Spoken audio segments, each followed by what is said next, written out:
It's just like, where is the dunking of Hanabi? That just hasn't been happening this split whatsoever. Yeah, our top lane talent has really condensed as far as the talent from last split coming in here.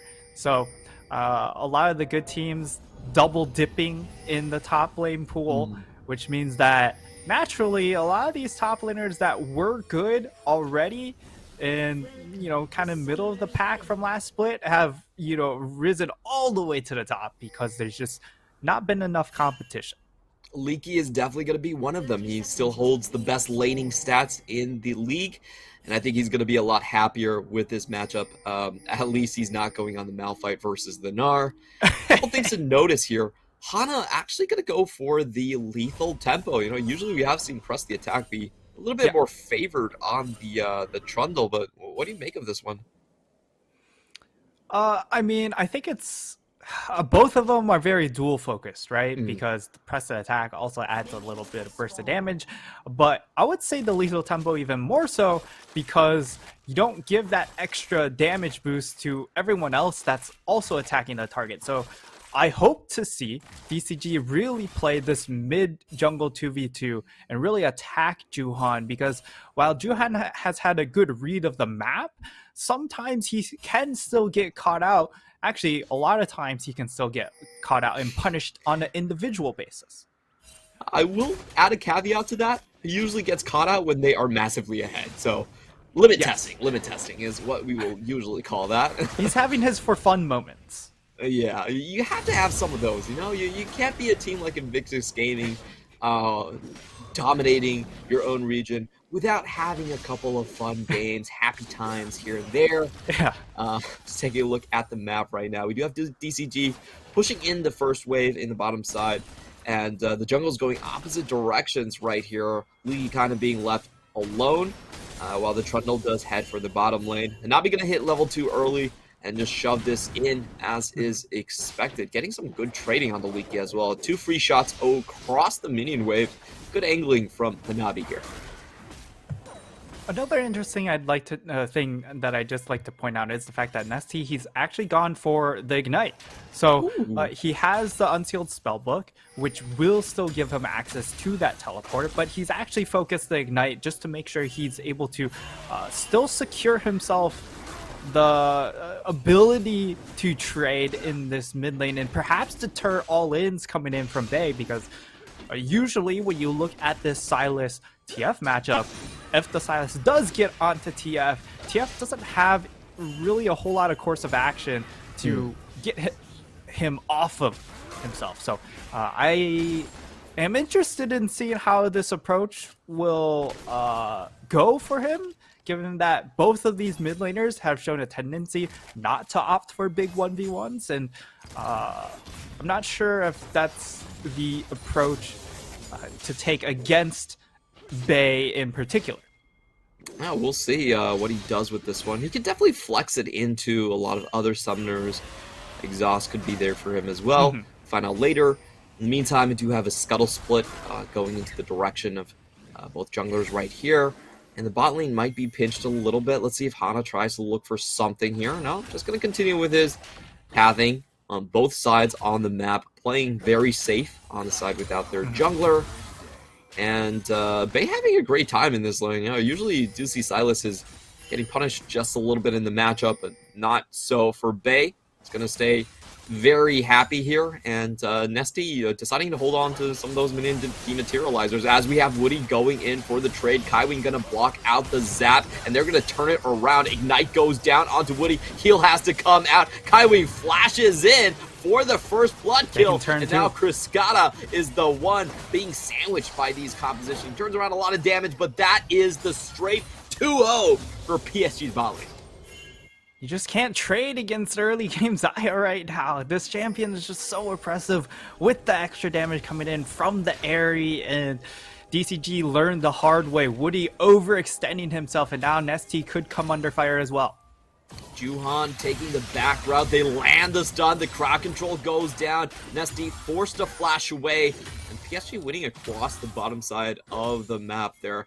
I really want to get a replay of that trade. That was so well played by Kaiwing as we come in again and see how he just blocks these abilities.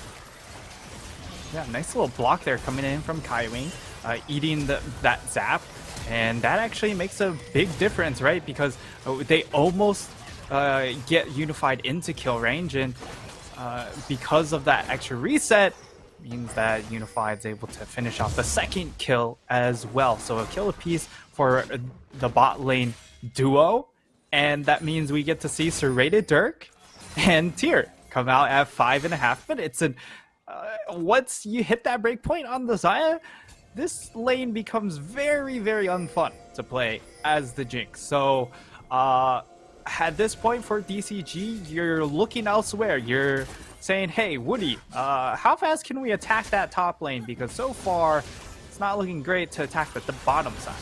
Kaiwing gets the two-man stun. Bay is just going to fly into this one. He has the ultimate from Woody, and they just find another easy kill right there. I'm a little bit surprised that DCG would hang around so long, especially with Kaiwing right in their face, but they do, and PCG are happy to oblige.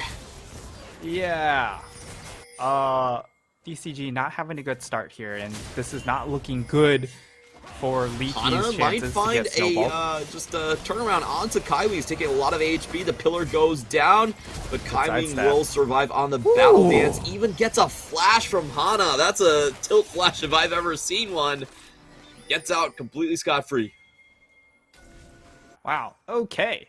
That was a really clean play coming in from Kaiwing to get himself out of a really sticky situation, being caught out that deep, able to make it out. And like PSG, they are out to a 1,500 gold lead. We'll see how fast they try to push this advantage, because last time around they were pretty patient. I mean, in general, PSG has been pretty patient in pushing tempo. They tend to look for either the second Herald or the second or third Dragon to really turn on the Jets and really shove their advantages. So I would expect to see the same, but if it were to come earlier, it would come on this first Herald, in my opinion. All right, we'll see if PSG do head there. I just can't get over Kaiwing. This man, his mechanics are so beautiful in a lot of these fights. Like in the first trade, he deadly plumage, you force Woody to the side of the wall, easy blade collar. It's just a treat watching Kaiwing actually pilot this Rakan here. And as you mentioned, he does have a lot of ability to just leave the lane. We did see a very similar thing in our first game, and I hope we're not going to get a similar result. I do want our match between our top two teams to be a little bit closer than what we've seen earlier on, but as our observers are here, I have to think that we are going to get a big trade happening sometime soon. We'll be just a straight up 2v2. In the meantime, DCG are going to preemptively start this Herald. Very interesting move. They want to take the 3v3 and get it into a win, because the bot lane certainly isn't going to do it by itself. Yeah, but the issue is, of course, Nesty on this TF is good at they find the stun onto Juhan. Gold card goes down. No damage just yet. Juhan ticking down. Will survive till now, and he gets the turnaround kill on Leaky. Stays alive until the Super Mega Death Rocket. That's going to be 2 kills over to PSG. They are rolling through this game. Oh, last time around, it was that second Rift Herald that spelled the doom for DCG. But this time around, it's the first Rift Herald that might spell their doom once more, as now PSG out to a 2k gold lead. And while the Rift Herald didn't go down, just getting those 3 additional kills, another one onto the Xayah is incredibly important. I mean, DCG, go for that play, just saying, hey, we need to force a play somewhere. But TF is one of those picks where you want to keep the map split up as much as possible, because you can always cheat priority. But the issue is, if everyone's kind of grouped up, like, Silas always wins that trade, for sure. And if he doesn't have to do any extra work in stealing the TF ultimate to make rotations, like, more power to him. Yeah, that was... they had such a short window to actually make that play work, and to be honest, I feel like DCG nearly made it work. It was just Hana and his pillar was a couple pixels off. If he locked down Juhan, that would have been for sure just like a kill right off the bat, but Yeah, didn't really it work. a little bit closer. Yeah, they lose the kills, but they still hold on to the Herald at the very end, though at massive expense to their bot lane. So, yes, not sure if this is worth it. Yeah, you look at this bot lane evaluation now, you're down 15 CS in the 80 carries. Yes, you were able to find 1 kill back for Cascada, and he does have double buffs to his name, but it's still 2 kills onto the Xayah, and also having now the additional move speed coming in from the boost of swiftness is going to make this champion even more difficult to lock down. So, problems all around. But we'll see if DCG are able to make some sort of play up top side and perhaps get Leaky that solo tower, or if they just push bot lane and try and funnel a little bit more gold into the Cascada, but it's not going to make up the difference is the real issue. We do have a double charge here being shared between Cascada and the jungler, so at least 160 gold going his way. But then in the meantime, we just have PSG with so much more mobility into the bottom side of the map. We can see the deep wards being strung here. DCG trying to group together and look for a fight, but I'm not sure this is one that they can actually win. PSG are perfectly happy to just start this Drake right in front of their faces. Yeah, PSG will be able to secure this dragon really easily. It is a late dragon though, as it is 11 and a half minutes into the game. So, Dragon Soul won't necessarily be an issue for DCG to contend with. And now we're looking at a 3v3 down in this bottom lane. If they overextend from the side of PSG, it is still possible for a pick like Trundle to fully capitalize on any overextensions because of his ability to steal away stats and his ability to warp terrain with the pillar. So it does look like PSG are not going to risk their chances here. We saw a lot of pings from Bay notifying the rest of the team that Twisted Fate was missing. So PSG just go with the safe and sound route, the 2-man game against his tower. They will take that down eventually. And right now in the game, I am keeping close attention to my Destiny Gate timer. Usually you want that Destiny Gate at 7 minutes and like 30 seconds. But we haven't seen one this game so far. I wonder when Nesty is going to pull the trigger and try to make this work. It's actually going to be Bay with the Destiny Gate, forcing the flash away from Nesty. And I'm sorry, but that original Destiny Gate still isn't coming out. Yeah, and now Woody's just dead, so so long to him. But yeah, I would agree. This is one of the power points of course, having the Silas is that he can get access to the Destiny Gate much faster than the TF itself. And now with Destiny Gate, they're looking for a top lane play, but Hanabi's already ahead of the play. Can he get out though? Nabi still has his flash, so worst comes to worst, he could probably still try to flash it. And Nabi popping down the smoke screen. The ult comes down, flashes out. Oh, Kai Wing's too good. And in comes Kai Wing. Nesty does find the kill at the very end, but at what cost as Bay flies in across the Krug walls. He's going to take down one. Leaky has to flash out, and Bay does want blood. He sees red in his eyes. Leaky finds Unified around the corner. Oh, Woody's someone too he far wants out. to meet, and Woody has to flash out as well. Everyone flashing out, everyone just ditching the train, getting off the clown car, and it's a full escape from DCG. Oh, I feel like DCG, they really misunderstood their timing windows. I feel like they needed to attack top lane much earlier, and now that you have the completed Hullbreaker onto the Graves, he's just so much more difficult to take down. Again, remember, this is 12-4, so Hullbreaker did not experience its changes, so it's in full force of durability. Just look at how long it takes for them to get that kill.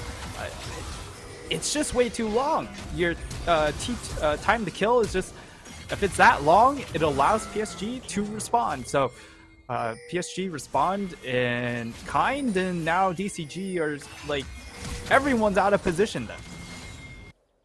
I have to say, that was the most half-hearted attempt at killing Hanabi I have ever seen. Like, it just took so long. Bay coming in for the kill. Both Everfrost not finding their target, but it doesn't matter. Juhan there with the 3 Talon strike is going to knock up Nesty and leave the mid lane completely wide open for PSG. Whew. You know, the more things change, the more they stay the same. PSG absolutely dominating DCG this game, already up to a 5,000 gold lead, and that's about to get a lot larger as the top lane tower and the mid lane tower are not long for this world. Yeah, and if you look at DCG's like power spikes, it's around either 3 items onto the Jinx, or it's once Leaky gets his 2-3 items and he's able to 1v1 the Graves up in that top side. But so far they are very, very far from either of those breakpoints, and they weren't able to accelerate any of their side lanes with this TF pick. So they are really starved out of options at the moment. And for PSG, now you can kind of just take the game as you want because of how many advantages you currently have on the map, and how much stronger you are going to get, because DCG, their only option to ease their way back into the game is side lane. Well, PSG, their side lane is very far ahead. Nesty standing on a ward right here. DCG go in, but they're walking into a death trap. Bay flies into the back line, gets the first pick onto Hana.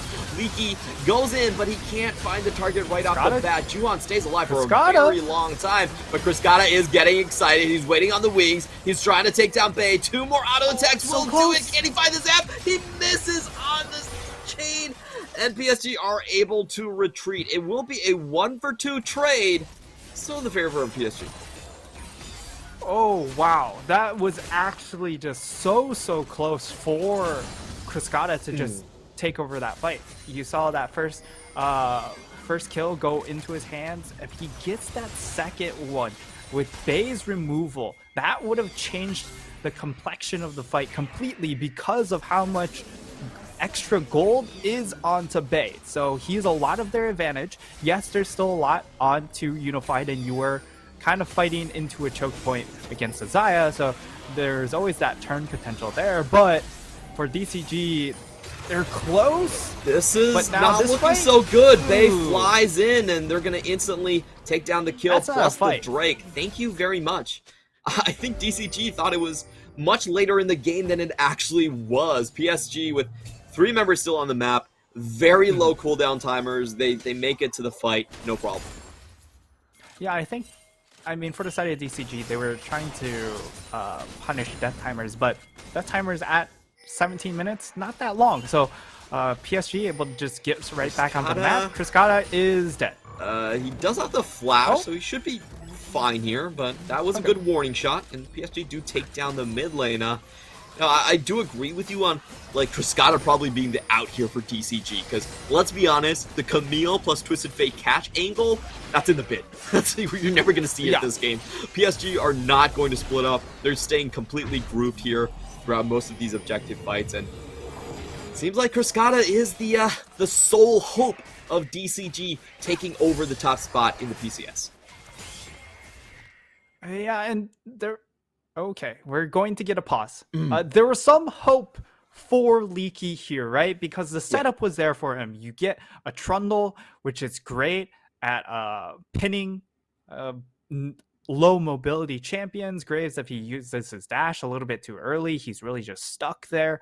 Also, of course, gives you that extra wall for Camille to jump off of. And then you also have the TF. So the setup was there for the Camille to succeed, but they just completely missed their timing windows. They never attacked that lane early, and they invested resources down in that bottom lane. It feels very similar to the previous game. I hate to compare DCG to Sem9, but the way they've played out their jungle approach to the bot lane, very, very similar. They're on different levels, but you can tell the delta between them and their opponent feels very similar. I feel like that's kind of the point you're trying to make. I wouldn't be surprised if we get another 22-3 game. I think that's definitely possible in the cards here.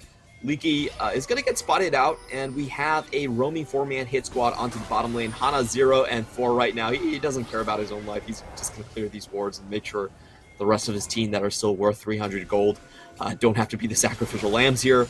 Leaky is going to be given some time to farm up, but at this point, it just feels so damn hard. We do have the Shirelia's Reverie being completed here. First mythic in the support slot coming in from Kaiwing.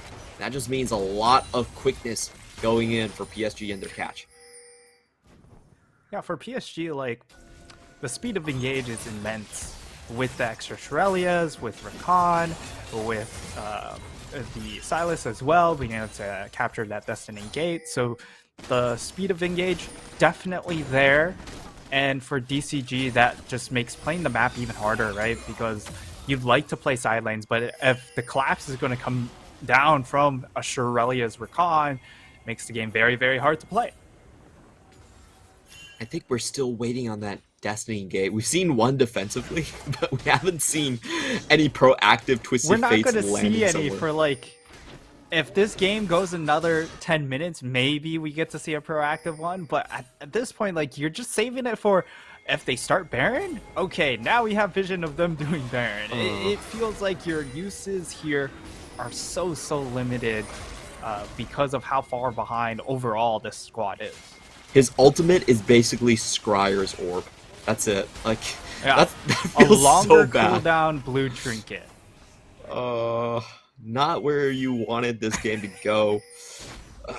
I'm just trying to think of the situations where we could see DCG pulling ahead. I still feel like they have some chances in a straight-up 5v5 team fight. It's just going to be very difficult to deal with Bay at this point. Like, yep. There is a little bit of healing reduction. I don't think it's really enough on Leaky, to be honest, and Leaky's not likely going to be hitting Bay either. So, ooh, how do they deal with this situation? Or what are the outs that you have for DCG here? I mean, your only out is to force PSG into a situation where you can capitalize on your TF Leona engage, and they might just go for Juwan's going in for the 4-man Crescent Guard. They go on the side waves onto Woody. There's a lot of damage being traded back, and Nesty plus Cascada are not getting targeted. That's the 2 kills. Leaky going in for the Hextech Ultimatum. Nesty goes for the surround, and Cascada still chasing. Stop auto-attacking the minions. Stop auto-attacking the minions. Go forward. What are you doing, Cascada? Please. We see the slowdown onto Unified. Cascada trying to heal up Bay with his Zanyas. Okay. He might survive right here. He goes down. That's the shutdown. Could be a Penta. Hana Quad? He has the shield up, tanking from Hana. Hana survives. And at the end of the day, DCG, they trade 1 for 3, I believe. A pretty good trade overall. But come on, Cascada. You gotta go forward in those situations, man. Oh, they could have taken just a little bit more, but once that first reset, this is, of course, the Jinx potential. Even into the Xayah here is, I mean, it's such a beautiful engage, though, coming in from Duhan, being able to get the split. I mean, that ult, really good, but again, this is kind of what we knocked him down for, is that sometimes when they're so far ahead, he goes for these really fancy plays that are a little bit excessive, and they get punished heavily in that situation. He auto-attacked 7 times against the minions in a ward. Why? Cascada could have gotten so much more, but we are have another team fight. Cascada, you gotta redeem yourself. Good flame chompers this time around. His flame chompers last time was also super good. He got Kaiwing and Juhan, allowing the double kill and the chase down for the 5v3. This time around, both sides, a lot of cooler heads do prevail here. They do back out. We're going to take a look at Cascada's items. He's 4-1-1, almost going to his Infinity Edge, and PSG are not going to allow those 3 items to get online. They want to end the team fight here. They're setting up for a crucial big push. ECG are coming in. They catch out Kaiwing. Ultimate used by... Oh, no. Ultimate's still there by Hana. And PSG turn around. Looks like they don't want to fight just yet. Yeah, they do have mid priority though, so I think they should be able to secure this mid tower, get themselves that extra bounty gold. Or Juhan might look for the engage.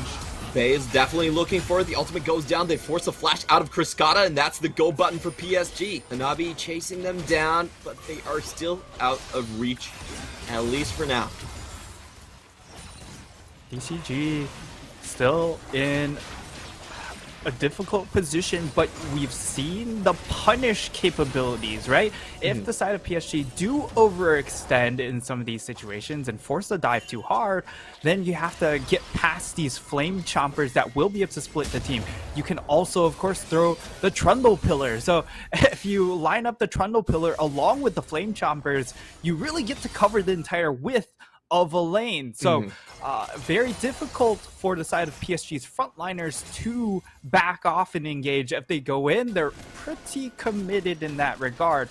It's just a factor of, well, Woody could also end up overextending in that same vein because he is Leona, and there's really not a whole lot of dive offered to along with him on the rest of the squad. So DCG does spot out the Baron take right here, and Kaiwing is in position. Most importantly, Bay might be coming from the back, and let's see if he can find the back line. They're going to start on Woody first. Woody goes down. Can't get in. There's not enough damage from DCG, and they can't force themselves through the ramp. Oh, Leaky will fly in onto Bay, though. Ooh, double good hextech pick. ultimatums onto each other. PCG split up, giving DCG a great chance, and Bay goes down. DCG have found a potential fight. Kriskata hasn't been touched whatsoever. He's looking for his angle. They will hit mid priority, and once again, PSG, I don't know what they're really doing right here. Leaky flies might in, have finds a overextended. slow, but he could just be going down. What is happening with those engages? Collateral damage goes through, and DCG, they take it and they give it away. Oh my lord, Clement, this is a back and forth mid-game, but DCG are missing out on opportunities to really claw their way back, right? We're seeing them find ways back, but they're not getting the maximum out of these opportunities. They're really kind of just knocking out on the door rather than kicking the door down. Yeah, it does seem like, you know, there's 8 people trying to play one game, and that's a really good dodge on the side of DCG. And then you have Leaky and Bay just playing catch on the other side. It's just like, you want to throw the game? Well, I'll throw it back to you, buddy. Don't worry. So, at the end of the day, PSG still come up pretty big with the Baron. You know, let's not lose sight of the big picture over there. Yeah. Couple interesting tussles here and there, but PSG still managed to get that critical objective before the Infinity Edge gets online for Kriskata. Yeah, but that's the clear thing, right? You mentioned Infinity Edge. Well, Kriskata does have it built up now. And also, interestingly enough, for Bay, we actually see the Silas pick up the Lich Bane. So opting for 1v1 power. Hector ultimatum onto Kaiwing. He gets stunned out. The ultimate goes down. Okay. Is he? Okay, Yes. does fall down. Now they can turn. The tactical hit right Kriskata here. can't get in the has fight, no though. front line in front of him. Can they actually execute this one? Good flame choppers does buy him time, and the chase is here. But Nesty actually teleporting very timidly onto the. Okay, I thought he would go a lot deeper than that one. No, he's not going to do so. And they are just fighting over this Drake. It is going to be a 5v4. The slow comes down. Pillar goes through. Juhan, if he can find the steal, will secure the Ocean Soul for PSG. A huge minion wave, as we can see on our side screen. DCG, they have to go for this one. This is a do or die for them. They're definitely going to take this one. Objective gold already secured. And now it's about how to retreat back to their home base. Man, what a massive victory, though, for DCG, for them to secure that dragon, be able to also get the extra kill gold, but now it's about defending their base, right? Because it is Baron empowered minions, and they were on full recall timer, so they aren't able to get back very quickly. Now they have to go for the play. No, Kaiwing is here.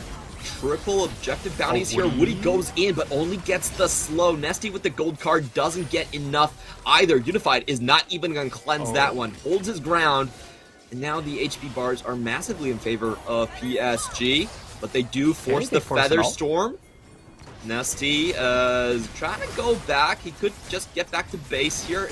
Decimal Gate's actually almost up once more, so PSG not going to push their luck onto this one. They just get the inhibitor and turn.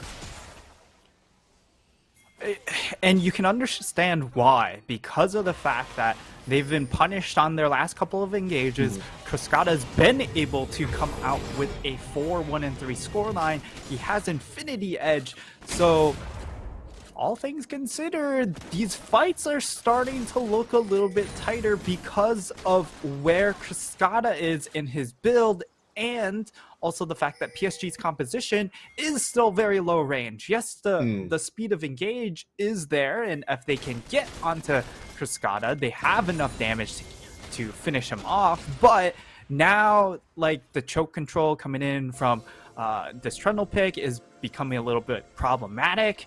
The fact that you also have to deal with the extra resistance shred coming in from a Trundle is also very annoying to deal with. So there are a couple issues with PSG trying to finish the game, but it still doesn't change the fact that they still hold relatively overwhelming advantages.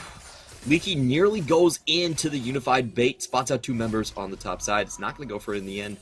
And yeah, I totally agree with the range part. We just saw in the last fight where Nesty was able to get 2 gold cards onto Unified with his rapid fire cannon. So that could be absolutely massive there.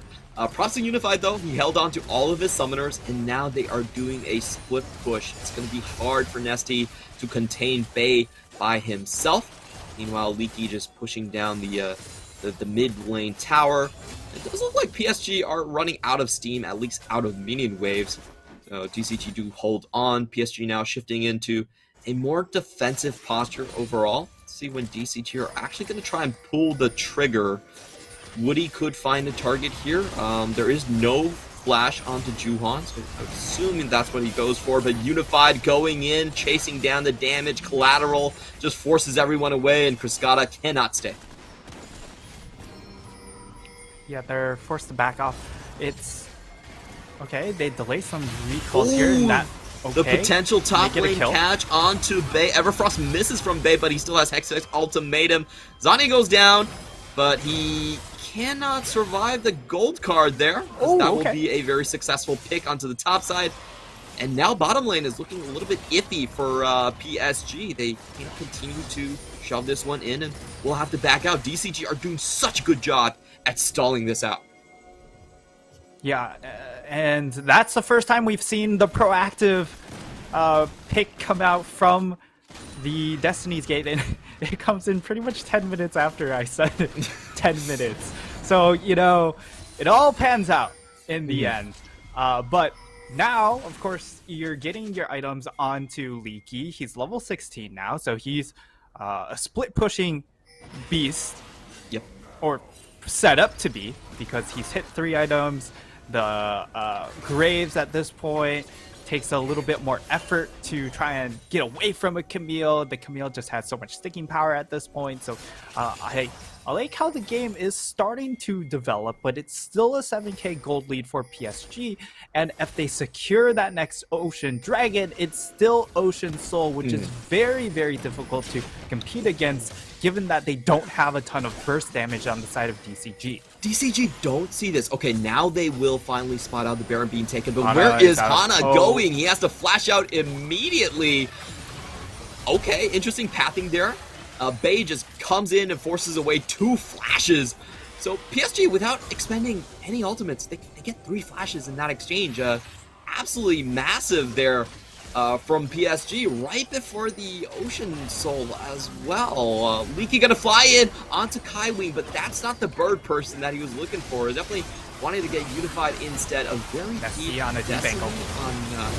Ana is just dead there, and they take the Dragon Soul. PSG are happy to take this fight to its conclusion. Cascada gets one, but he has to drop into the Zanyas. Meanwhile, in the front line, Leaky is cleaning up everything, so they still might have a chance here. Gold card goes down onto Juan, but Juan is very tanky, especially with that soul. He can hold firm throughout this team fight. It's only Leaky left to defend the base. He has to keep himself alive, but Hanabi Hanabi is chasing him down. He does have the red buff, so Leaky has to flash early here. The chase is still continuing, but at least with the hook shot, Leaky will get out. Oh man, this is such a big win for PSG. They get the Ocean Soul, which I mean, it was really uncontested for the most part because Hana has to walk in, face check, and given that fact that he is going the Divine Thunder build, it means he doesn't have a ton of defensive stats. We'll get to see the replay, and you'll see Hana, like, he has really no choice but to walk up in that moment because he wants to try and steal away the dragon. But the side of PSG, they just instantly turn for him. They delete him at the very least. Leaky able. Oh, we have a fight starting out already. PSG does take down the Baron, but can they actually win the fight? Juhan stays alive with the core trigger. He's not going down. Death Stance is too strong. And PSG wipe the hit squad from DCG. That's going to be only 2 members left on the side of DCG to defend. Everything thrown at the Xin Zhao, but he stands firm. Yeah, trying to finish off this pick at least onto Hanabi, but that won't be it. And now, I mean, it should just be an easy march down for the side of PSG. They'll continue to maintain their really long just are corralling the rest of the members from DCG. Kriskata goes down. There's the ace. There's the game. PSG will stand atop of the PCS as the uncontested best team of the region. Clement, as much as things change, things stay the same, right? PSG, they managed to claw their way from game number 1 of the split. They took that loss, and since then, it's been high flying. They've just been so dominant. Even against our other top teams, it's just not been close. I would say this one was actually a bit of a nail-biter. You could see the trend starting to fall apart for PSG. They had lethality AD carry. Graves is basically a super minion comes late game. But they were still able to pull it together, and for me, a lot of it was just